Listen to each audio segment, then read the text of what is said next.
2017-yilda shaxsan o'zim ham Koreyaga til kursi dasturi orqali hujjat topshirganman. O'sha paytlarda til kursiga topshirayotgan talabalar Koreya elchixonasida elchi bilan birga suhbatdan o'tishardi. Men ham suhbatga kirganman, lekin afsuski suhbatdan o'ta olmaganman. O'sha paytlarda 1 daqiqalik suhbat butun kelajagingizni hal qilardi. Elchi ha desa viza, yo'q desa yana kutish. Lekin bugun ortga qarasam, aynan o'sha rad javobi konsalting sohasiga kirib kelishimga sababchi bo'lgan voqealardan biri bo'lgan ekan. Hozir butunlay boshqacha. Har qanaqa suhbat qilib viza berish tartiblari bekor qilingan. Faqatgina hujjatlaringiz universitet va immigratsiya yoki elchixona talabalariga mos tayyorlangan bo'lishi kerak xolos. Ushbu videoda siz Telex til kursi dasturi nima, kimlar uchun, viza olish tartibi va talablari, yaxshi va yomon tomonlari, viza olish imkoniyatlari hamda umumiy xarajatlar haqida bilib olasiz. Telex til kursi bu Koreya universitetlari qoshidagi koreys tilini o'rgatadigan dastur. Agar sizda bakalavr yoki kasbiy ta'lim dasturlariga to'g'ridan-to'g'ri topshirish uchun TOEFL yoki IELTS sertifikati bo'lmasa, avval universitetlar qoshida til markazida koreys tilini o'rganishingiz mumkin.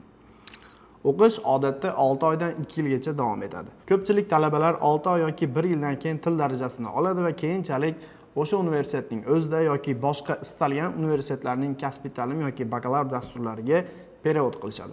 Bu dastur kimlar uchun? Birinchi navbatda Koreyada o'qishni istagan, lekin TOEFL yoki IELTS sertifikati bo'lmagan talabalar uchun. Ikkinchi navbatda O'zbekistonda til o'rganishga vaqt sarflash o'rniga Koreyaning o'zida o'rganishni istaydiganlar uchun. Uchinchi navbatda esa hozir til o'rganayotgan bo'lsa ham imtihonga ro'yxatdan o'tishda muammo bo'layotgan yoki kerakli ballni yig'a olmayotgan talabalar uchun. Va aytib o'tish kerakki, yana bir toifa talabalar bor. Ularda til sertifikati bo'ladi, lekin baribir Koreyaning o'zida koreyslardan yanada mukammal tilni o'rganish uchun avval til kursi dasturini tanlashadi. Chunki bitta haqiqat bor. Koreys tilini qanchalik yaxshi bilsangiz, Koreyada o'qish, ishlash va o'zingizni topish shunchalik oson bo'ladi. Telex dasturiga viza olish talablaridan bittasi bu oxirgi bitirgan joyingizga 2 yildan oshmagan bo'lishi shart. Sababi agar orada uzoq tanaffus bo'lsa, immigratsiyada nega shu vaqtgacha til o'rganmadi degan savol tug'ilishi va maqsadingiz o'qish ekanligiga shubha paydo bo'lishi mumkin. Bu esa viza olish imkoniyatingizga salbiy ta'sir qilish ehtimoli bor. TOEFL sertifikati talab qilinmaydi. Albatta shundoq ham til o'rganish dasturiga topshirayotganingiz sababli TOEFL sertifikati majburiy emas. Bo'lsa albatta foydali. To'g'ri tayyorlangan hujjatlar bilan ushbu dastur bo'yicha viza olish imkoniyati odatda yuqori bo'ladi va ko'pincha bakalavr yoki kasbiy ta'lim dasturlari bilan deyarli bir xil darajada bo'ladi. Nega Telex dasturi qimmatroq ko'rinadi? Ko'pchilik Telex juda qimmat ekan deb o'ylashadi. Buning sababi oddiy. Til kursida odatda 1 yillik kontrakt oldindan to'lanadi. Ba'zi universitetlarda yotoqxona, kitob va boshqa xarajatlar ham oldindan hisoblanadi. Kasbiy ta'lim yoki bakalavr dasturlarida esa ko'p hollarda faqat 1 semestr kontrakt to'lanadi. Shuning uchun boshida arzonroq ko'rinadi.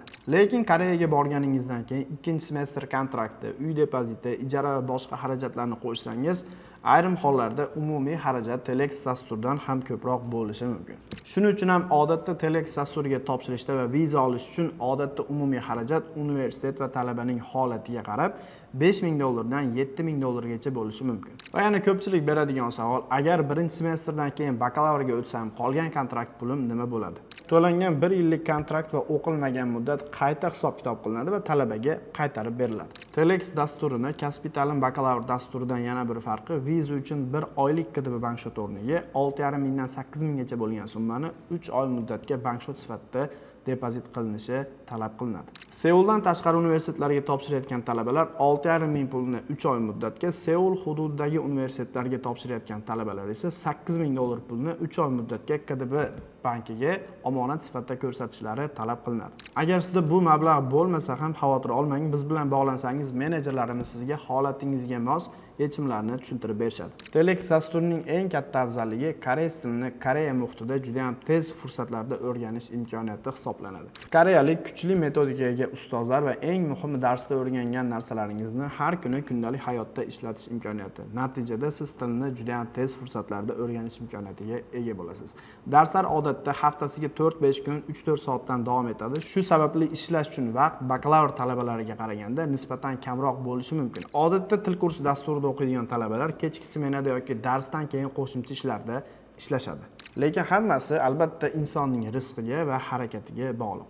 Men bakalavrda o'qigan paytimda til kursida o'qib juda ham yaxshi daromad qilayotgan do'stlarim ham bo'lgan. Xavotir olmang, hech kimdan ortda qolayotganingiz yo'q. Chunki siz haftasiga 1 kunlik o'qiydigan universitetlarga borgan taqdiringizda ham til bilmaganingiz sababli dastlabki 6 oyni moslashish, til o'rganish va ish qidirish bilan o'tkazib yuborardingiz. Shaxsiy maslahatim shuki, agar siz uzoq muddatli maqsadingiz Koreyada o'qish va yaxshi ish topish bo'lsa, dastlabki vaqtni koreys tilini puxta o'rganishga sarflaganingiz keyinchalik sizga bir necha barobar foyda beradi. Biz anchadan beri aynan Telex dasturi orqali yuzlab talabalarga hujjatlarini to'g'ri tayyorlash va vizalarini olishlarida yaqindan yordam berib kelmoqdamiz. Agar siz ham Koreyaga Telex dasturi orqali ketishni rejalashtirayotgan bo'lsangiz, qabullar yopilishidan oldin hujjatlaringizni tayyorlashni tavsiya qilaman. Kerakli hujjatlar ro'yxati, manzilimiz va lokatsiyamiz ushbu video ostida qoldirilgan. Savollaringiz bo'lsa, biz bilan bog'laning. Sizning holatingizni bepul tahlil qilib, aynan qaysi universitet sizga mos ekanligini batafsil tushuntirib beramiz. Koreyada talaba bo'lish va viza olish bo'yicha foydali ma'lumotlarni o'tkazib yubormaslik uchun kanalimga obuna bo'lib qo'ying. Agar mana shu video 10 mingta prosmotr yig'adigan bo'lsa,